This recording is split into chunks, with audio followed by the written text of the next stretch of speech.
दुनिया में एक बार फिर कोरोना कहर मचा रहा है। चीन समेत कई देशों में कोरोना के रिकॉर्ड मामले दर्ज किए जा रहे हैं, जिसके बाद भारत सरकार अलर्ट नजर आ रही है। हालांकि भारत में कोरोना से फिलहाल राहत है। बीते 24 घंटों में कोरोना के 163 नए मामले सामने आए हैं। साथ ही कोरोना के एक्टिव केस भी कम हुए हैं। केंद्रीय स्वास्थ्य मंत्रालय ने बताया कि देश में कोरोना के एक्टिव केस घटकर अब 3,380 हो गए हैं। कोरोना से मौत की बात करें तो 24 घंटे में 6 लोगों की जान गई है, जिसके बाद देश में कोरोना से मौतों की संख्या अब 5,30,690 हो गई है। मंत्रालय ने बताया कि देश में कोरोना के एक्टिव केस कुल मामलों का 0.01% है, जबकि रिकवरी दर 98.80% हो गई है। स्वास्थ्य मंत्रालय ने बताया कि कोरोना से अब तक देश में कुल 4,41,42,608 लोग ठीक हो चुके हैं। बावजूद इसके केंद्र सरकार अलर्ट नजर आ रही है। गुरुवार को पीएम मोदी ने कोरोना को लेकर समीक्षा बैठक की थी। सूत्रों के मुताबिक केंद्रीय स्वास्थ्य मंत्रालय नए साल और आने वाले त्योहारों को देखते हुए कोरोना के लिए एक नई एडवाइजरी जारी कर सकता है। इसमें मास्क पहनने और कोरोना को लेकर तमाम तरह की सावधानी बरतने की सलाह दी जा सकती है।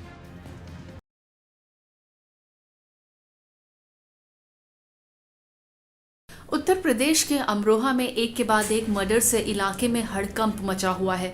अमरोहा के थाना हसनपुर में 36 घंटे के अंदर 3 हत्याओं की खबरों से पुलिस की कार्यशैली पर भी सवाल खड़े हो रहे हैं। इस बीच गुरुवार सुबह तहसील मार्ग पर एक युवती का जला हुआ शव मिलने से पूरे इलाके में सनसनी फैल गई है। ग्रामीणों के मुताबिक शव को पेट्रोल डालकर जला दिया गया है, जिसकी वजह से शव की शिनाख्त करना मुश्किल है। स्थानीय लोगों की सूचना पर पुलिस मौके पर पहुंची और शव को कब्जे में लेकर पोस्टमार्टम के लिए भेज दिया गया है। इस पूरे मामले में सर्कल ऑफिसर अभिषेक यादव ने बताया कि अज्ञात महिला का जला हुआ शव मिलने की सूचना पुलिस को दी गई थी। मौके पर पहुंची पुलिस ने शव को कब्जे में लेकर पोस्टमार्टम के लिए भेज दिया है।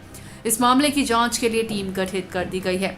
पीआरबी द्वारा एक थाना पुलिस को सूचना आई कि सर यहाँ नाले में पुल के नीचे कांसीराम कॉलोनी के सामने संभल रोड पर एक अर्धजला शव पड़ा हुआ है। सूचना पर हमारी पुलिस मौके पर पहुंची। शव को कब्जे में लेकर उसकी पहचान कराने का प्रयास किया गया और उसको साथ ही साथ मोर्चरी के लिए भिजवा दिया गया है। पोस्टमार्टम रिपोर्ट आने के बाद उसमें अग्रिम कार्रवाई की जाएगी।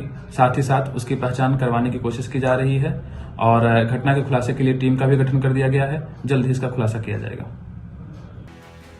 बहरहाल अमरोहा में एक ही थाना क्षेत्र में 36 घंटे में हत्याओं की 3 वारदातों से क्षेत्रवासियों में दहशत का माहौल है। वहीं दूसरी तरफ पुलिस अभी तक इन 3 हत्याओं का खुलासा भी नहीं कर पाई। ऐसे में पुलिस महकमे पर कार्यवाही की तलवार लटक रही है।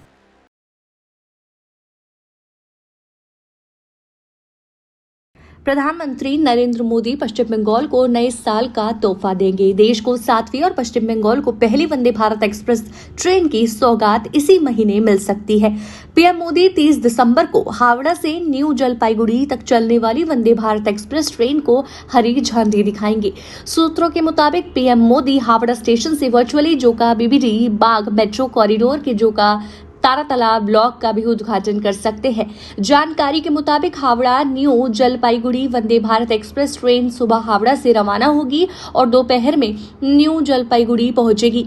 कुछ देर रुकने के बाद ट्रेन हावड़ा वापस रवाना होगी। वंदे भारत एक्सप्रेस ट्रेन चलने से निश्चित तौर पर उत्तर बंगाल में पहाड़ियों और डुआर्स के साथ साथ सिक्किम की सफर करने वाले यात्रियों को काफी फायदा मिलेगा। इसके साथ ही प्रधानमंत्री मोदी नमामि गंगा प्रोजेक्ट की मीटिंग के लिए उत्तराखंड, उत्तर प्रदेश, बिहार और पश्चिम बंगाल के सीएम के साथ भी बैठक करेंगे। ये मीटिंग कोलकाता में ही भारतीय नौसेना के मुख्यालय INS नेताजी सुभाष में होगी।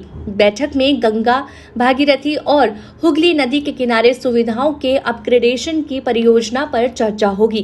प्रधानमंत्री नरेंद्र मोदी कई कार्यक्रमों में भी शामिल हो सकते हैं। इसके अलावा पीएम एक जनसभा को भी संबोधित करेंगे।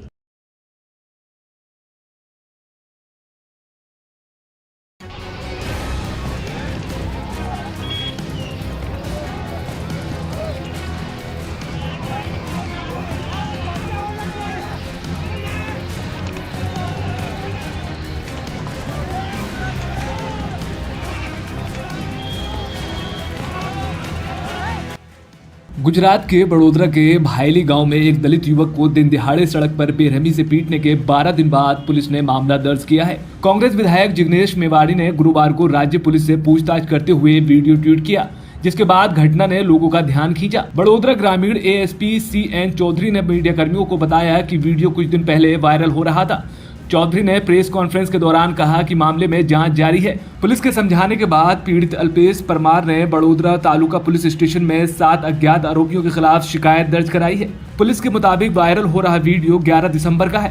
पीड़ित अल्पेश परमार जब वो अपनी दोस्त से बात कर रहा था तब 7 अपर कास्ट के लोगों ने एक दलित युवक को चमड़े की बेल्ट और डंडों से हमला कर दिया।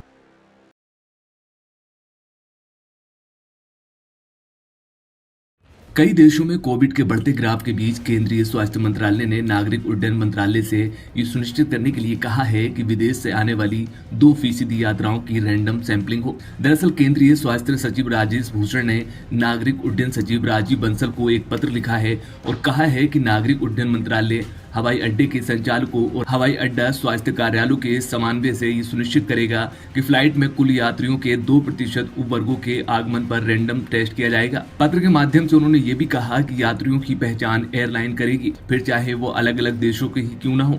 यात्रियों का टेस्ट होने के बाद वो सैंपल जमा करेंगे, उन्हें हवाई अड्डे से जाने की अनुमति दे दी जाएगी। पॉजिटिव आने पर यात्रियों की रिपोर्ट को shoc.idsp@ncdc.gov.in पर साझा किया जाएगा, जिससे कि आगे की कार्रवाई के लिए इसे संबंधित राज्य या उस क्षेत्र के साथ इसको शेयर किया जाएगा। पत्र में लिखा गया कि अगर किसी यात्री का टेस्ट पॉजिटिव आता है तो उसके सैंपल INSA-COG लैब नेटवर्क में जीनोमिक परीक्षण के लिए भेजा जाना चाहिए। पत्र में नागरिक उड्डयन मंत्रालय ने अनुरोध किया कि ये परीक्षण सभी अंतर्राष्ट्रीय हवाई अड्डों पर रियायती और समान दरों पर किया जाएगा। ये व्यवस्था 24 दिसंबर सुबह 10 बजे से लागू हो जाएगी।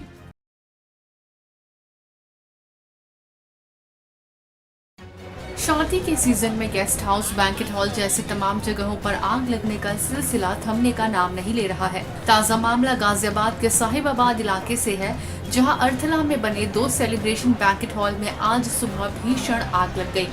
भीषण आग से पूरा बैंकेट हॉल जलकर राख हो गया। पुलिस के मुताबिक इस घटना में फिलहाल किसी के हताहत होने की सूचना नहीं मिली है। आग कैसे लगी, इस बात का पता लगाया जा रहा है। प्रत्यक्षदर्शियों के मुताबिक आग लगने की सूचना गाजियाबाद फायर ब्रिगेड को 9:30 बजे के आसपास दी गई। इसके बाद मौके पर पहुंची फायर ब्रिगेड की 6 गाड़ियों ने आग पर काबू पाने की कोशिश शुरू की। संकरी गलियां होने के कारण फायर ब्रिगेड को कई चुनौतियों का सामना करना पड़ा, लेकिन फायर ब्रिगेड ने करीब 1.5 घंटे की कड़ी मशक्कत के बाद आग पर काबू पा लिया। सेलिब्रेशन बैंकेट हॉल में आग लगने से लाखों के नुकसान का आकलन लगाया जा रहा है। गाजियाबाद में फायर विभाग के CFO राहुल पाल ने बताया है कि सूचना मिलने पर मौके पर फायर ब्रिगेड की टीम और दमकल की गाड़ियां भेज दी गई थी। किसी के जान के नुकसान की कोई सूचना नहीं है।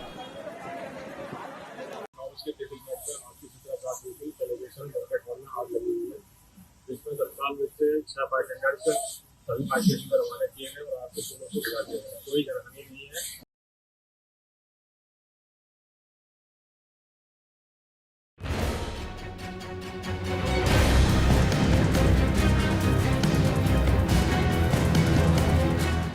JNU के पूर्व छात्र उमर खालिद को अपनी बहन की शादी में शिरकत करने के लिए हाई कोर्ट से 7 दिन की अंतरिम जमानत मिल गई है। उमर खालिद को शुक्रवार सुबह 7 बजे तिहाड़ जेल से रिहा कर दिया गया है। गौरतलब है कि दिल्ली की एक अदालत ने 12 दिसंबर को 2020 के दिल्ली दंगों की बड़ी साजिश में खालिद को 7 दिन की अंतरिम जमानत दी थी। उसने अपनी बहन की शादी में शामिल होने के लिए जमानत याचिका दायर की थी।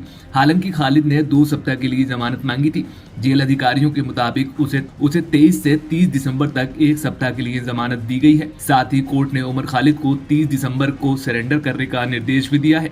बता दें कि उमर खालिद 2020 के दिल्ली दंगों में बड़ी साजिश का आरोपी है। वहीं दिल्ली की कड़गड़डुमा कोर्ट ने दिल्ली दंगों के एक मामले में दोनों को आरोप मुक्त किया था।